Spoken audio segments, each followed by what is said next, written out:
Hi hello అందరికీ నమస్కారం. Welcome to Madhurimalu. ఇంకా ఎవరైనా మన ఛానల్ని సబ్స్క్రైబ్ చేసుకొని ఉండకపోతే ప్లీజ్ ఇప్పుడే సబ్స్క్రైబ్ చేసుకోండి. ఇక లేట్ చేయకుండా మన స్టోరీలోకి వెళ్ళిపోదామా? నా సాడిస్ట్ మొగుడు ఎపిసోడ్ 53. మమ్మీ ఖచ్చితంగా వస్తుందిరా, మన కోసం తనే వెతుక్కుంటూ వస్తుంది. మమ్మీకి నువ్వంటే పిచ్చి కదా, మరి తన కూతురి కోసమైనా వస్తుంది కదా. నువ్వు అస్సలేం భయపడకు, బాధపడకు అంటూ కూతుర్ని ఎత్తుకొని లోపలికి నడిచాడు. ఇక్కడ దివిత్ మైథిలి కలిసి ఆశ్రమం దగ్గరికి వెళ్ళారు. 5 ఏళ్ల తర్వాత మైథిలిని చూసిన అందరూ చాలా ఆశ్చర్యపోయారు. మైథిలి తల్లి, నువ్వా, రామ్మా అంటూ తనని తీసుకొని లోపలికి వెళ్ళారు సావిత్రమ్మ గారు. ఎలా ఉన్నావు నాని అడిగింది మైథిలి. నేను చాలా బాగున్నాను తల్లి. ఇంతకీ నువ్వెలా ఉన్నావు? వన్య తల్లి రాలేదా అడిగారు ఆవిడ. లేదు అంటూ అక్కడి నుంచి పెరట్లోకి వెళ్ళిపోయింది. దివిత్ బాబు, ఏమైంది? మైథిలి ఎందుకలా ఉంది అడిగారు సావిత్రమ్మ గారు. అదే నాని అంటూ జరిగింది మొత్తం చెప్పాడు దివిత్. అంతా విన్న సావిత్రమ్మ గారు కూడా మొదట షాక్ అయ్యారు. మరి ఇప్పుడేం చేద్దామనుకుంటున్నారు అడిగారు ఆవిడ. నేనైతే ఇక్కడే ఒక ఫేమస్ లాయర్ రంగనాథ్ గారు ఉన్నారు, ఆయన దగ్గరికి వెళ్ళి పాప కస్టడీ గురించి అలాగే వీళ్ళ డివోర్స్ గురించి మాట్లాడదాము అనుకుంటున్నాను అన్నాడు దివిత్.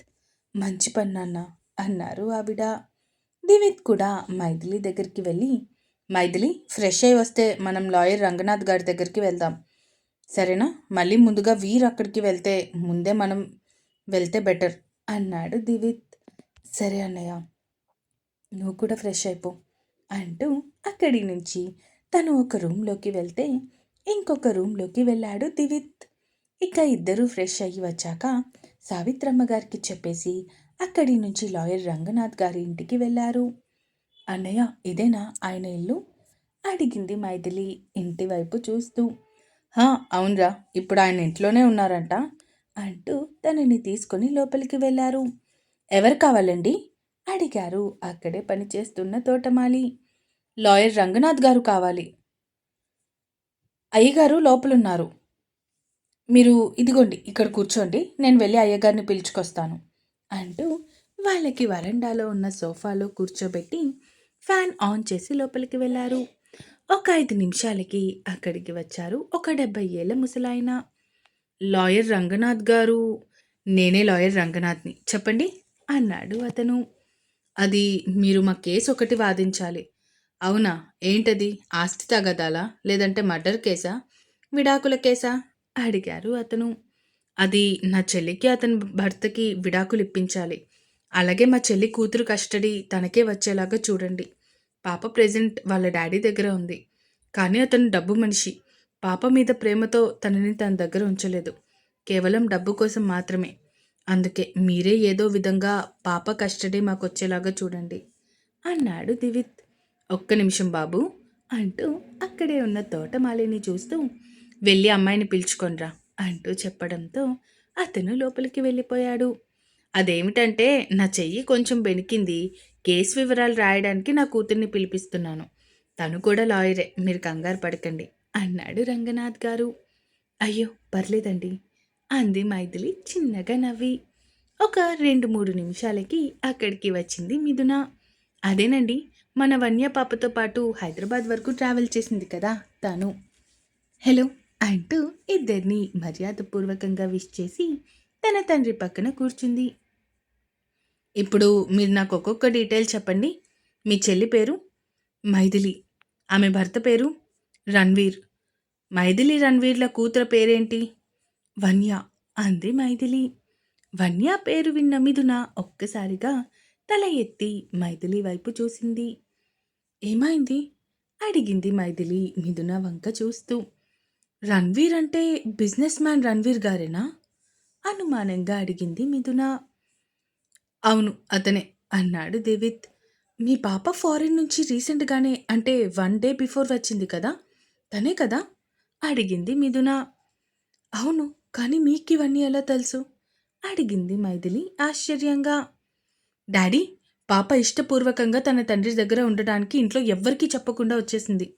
మనం విడాకుల వరకు అంటే మేనేజ్ చేయగలం, కానీ కోర్టులో కూడా పాప ఎవరి దగ్గర ఉండాలి అనుకుంటే కస్టడీ వాళ్ళకే ఇప్పిస్తుంది. ఆ విషయం మీకు కూడా తెలుసు కదా! అవును తల్లి. కాకపోతే ఒకటి, పాప వయసు 5 ఏళ్ళు. ఈ వయసులో పాపకేది మంచి, ఏది చెడు అని తనకి తానుగా తెలుసుకునే అంత అవగాహన ఉండదు. అందులోనూ తన ఆడపిల్ల కాబట్టి కస్ కస్టడీ ప్రకారం 99% తల్లికే వస్తుంది. మనం ప్రయత్నించొచ్చు అన్నాడు రంగనాథ్. సరే డాడీ అంది మిథున. అయినా మా పాప గురించి మీకెలా తెలుసు? అంటే తను ఎగ్జాక్ట్‌గా 1 డే బిఫోర్ వచ్చింది అని మీరు ఎలా చెప్తున్నారు? అనుమానంగా అడిగాడు దివిత్. అదేంటంటే నేను కూడా మీ పాప వచ్చిన అదే ఫ్లైట్‌లో ఇండియా వచ్చాను. అంటూ పాప తనకి పరిచయం అవ్వడం, తనతో అబద్ధం చెప్పడం, తర్వాత ఫ్లైట్ ఎక్కిన తర్వాత నిజం చెప్పడం అన్నీ పూసగుచ్చినట్టు చెప్పింది మిథున. మీకతని గురించి పూర్తిగా తెలీదు. మా దగ్గర ఉండటమే పాపకి సేఫ్. రంగనాథ్ గారు, మీరు ఎంత త్వరగా వీలైతే అంత త్వరగా నోటీసులు అలాగే అందజేయండి. అండ్ కొంచెం తొందరగానే కేస్ కూడా క్లోజ్ అయ్యేలాగా చూడండి. అంటూ కొంత ఫీజ్ అతని చేతిలో పెట్టి చెల్లెల్ని తీసుకొని తిరిగి బయటికి వచ్చేశాడు దివిత్. ఇక్కడ మిథున తండ్రికి డీటెయిల్స్ అన్నీ ఇచ్చేసి లోపలికి వెళ్ళిపోయింది. నిన్న ఆ తండ్రి కళ్ళలో నిజమైన ప్రేమను చూశాను. కానీ వీళ్ళేంటి ఇలా మాట్లాడుతున్నారు? ఏది నమ్మాలి, ఏది నమ్మకూడదు అనుకుంటూ ఆలోచిస్తూ ఉంది మిథున. ఇక్కడ ఆ రోజు మధ్యాహ్నానికి మొత్తం నోటీస్ రెడీ చేసి వీర్కి పంపించారు రంగనాథ్. కూతుర్ని ఆడిస్తూ తనకి ఫుడ్ తినిపిస్తూ ఉన్న వీర్కి నోటీస్ రావడంతో దాన్ని చూసి ఒక్కసారిగా షాక్ అయ్యాడు. మైథిలి, నా నుంచి విడాకులు కావాలి అని నోటీస్ ఇస్తావా? చూస్తా.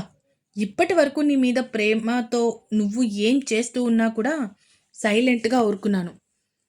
ఇక నుంచి నువ్వు పాత రణ్వీర్ని చూస్తావు, అది మాత్రం నిజం అనుకుంటూ ఆ నోటీస్ని చింపి చెత్త కాగితంలో పడేసి అది పంపించిన రంగనాథ్కి కాల్ చేశారు. హలో, ఎవరు? రణ్వీర్. చెప్పండి, నోటీస్ అందింది కదా? అడిగాడు రంగనాథ్. అందింది, కాకపోతే దాన్ని చింపి అవతల పడేశాను అన్నాడు వీర్ పొగరుగా. నోటీసులు మీరు ఎలా చింపి పడేస్తారు? మీరు ఇలాగే కానీ చేస్తే మీ మీద ఇంకా ఎక్స్ట్రా కేసెస్ ఫైల్ అవుతాయి అన్నాడు అతను. అయిపోయిందా నువ్వు చెప్పడం? ఇప్పుడు నేను చెప్పేది నువ్వు విను. అయినా నా గురించి నీకు తెలుసు అని నేను అనుకుంటున్నా. నా పెళ్ళానికి ఫోన్ చేసి కేసు నేను తీసుకోవట్లేదు అని చెప్పు అన్నాడు వీర్. నా కెరియర్లో నీలాంటి వాళ్ళని చాలామందిని చూశాను. నువ్వు ఇలా బెదిరించగానే బెదిరిపోయి కేసు టేకప్ చేయకుండా ఉంటాను అనుకుంటున్నావా? అది ఎప్పటికీ జరగదు అన్నాడు రంగనాథ్. నీ మంచి గురించే చెప్తున్నాను. తర్వాత నీ ఇష్టం, మళ్ళీ నన్నంటే బాగోదు అన్నాడు వీర్. అంటే ఏంటి, నన్ను చంపేస్తావా? అడిగాడు రంగనాథ్. ఇంత చిన్న వాటికి చంపే వరకు ఎందుకు? జస్ట్ నీ లాయర్ లైసెన్స్ని రద్దు చేస్తే సరిపోతుంది కదా. ఇంకొక అరగంటలో నువ్వు కానీ కేసు వదిలేయకపోతే నీ లాయర్ లైసెన్స్ పర్మనెంట్గా క్యాన్సిల్ అయిపోతుంది అన్నాడు వీర్ పొగరుగా. సరిగ్గా అప్పుడే రంగనాథ్ చేతిలో నుంచి ఫోన్ తీసుకుంది మిథున. హలో రణ్వీర్ గారు, నేను మిథున. అదే నిన్న ఫ్లైట్లో మీ పాపతో కలిసి వచ్చాను. నా ఫోన్లో నుంచి తను మీకు కాల్ చేసింది, గుర్తుపట్టారా? అడిగింది మిథున. చెప్పండి, అయినా మీరేంటి? అది రంగనాథ్ గారు, మా నాన్నగారు. హో, అయితే మీకు నా గురించి పూర్తిగా తెలుసు కదా. సో మీరే మీ ఫాదర్కి చెప్పి కేసు వెనక్కి తీసుకోమని చెప్పండి. అది మీకే ప్రమాదం. ఇప్పుడు మా నాన్నగారు కాకపోతే ఇంకొకరు, లేదా ఇంకొకరు తీసుకుంటారు. అలా కాకుండా మీరు నిజంగా మీ కూతురు, మీ భార్య, మీ లైఫ్‌లో మీకు కావాలి అనుకుంటే కేస్‌ని మా నాన్నగారిని తీసుకొనివ్వండి. ఎందుకంటే ఇప్పుడు కోర్ట్ ఆవిడ విడాకుల కోసం అడిగినంత మాత్రాన వెంటనే విడాకులు ఇవ్వదు. 6 నెలలు మీరిద్దరూ కలిసి ఉండాలి అని కండిషన్ పెట్టి ఇస్తుంది. ఈ 6 నెలల్లో మీరు నిజంగా మారినట్టు మీ భార్యకి మీరు ప్రూవ్ చేసుకుంటే అప్పుడు మీ భార్య, మీ పాప ఇద్దరూ మీ దగ్గరే ఉంటారు లైఫ్ లాంగ్ అంది మిథున. కోర్ట్ ఖచ్చితంగా 6 మంత్స్ కలిసి ఉండాలి అని తీర్పిస్తుందా? ఒకవేళ ఇవ్వకుండా మాత్రం చెప్తున్నాను, నువ్వు నీ బాబు ఇద్దరూ ఈ లోకంలో ఉండరు. అండ్ ఇంకొక నోటీస్ పంపించండి అంటూ కాల్ కట్ చేశాడు. రంగనాథ్ కూతురి వైపు చూస్తూ, అదేంటమ్మా అలా అంటున్నావు? వాడు ఎలా మాట్లాడాడో చూసావు కదా. ఆ అమ్మాయి విడాకులు అడిగి కూతురు తనకే రావాలి అని కోరుకోవడంలో తప్పు లేదనిపిస్తుంది అన్నారు అతను. లేదు నాన్న, నేను నిన్న అతని కళ్ళల్లో ఆ ప్రేమని చూశాను. కూతురు మీద ఉన్న ప్రేమ. మన మాటలు అబద్ధం చెప్పొచ్చు కానీ కళ్ళు అబద్ధం చెప్పవు. అతను నిజంగా కూతుర్ని ప్రేమిస్తున్నాడు అంటూ తండ్రి చేతిలో ఫోన్ పెట్టేసి అక్కడి నుంచి వెళ్ళిపోయింది మిథున. ఇంకా ఉంది. ఈ ఎపిసోడ్ ఎలా అనిపించిందో కామెంట్స్ రూపంలో తెలియజేస్తారు అని కోరుకుంటున్నాను. అలాగే సబ్స్క్రైబ్ చేసుకోవడం మాత్రం మర్చిపోకండి. ఇక ఉంటాను. Bye bye.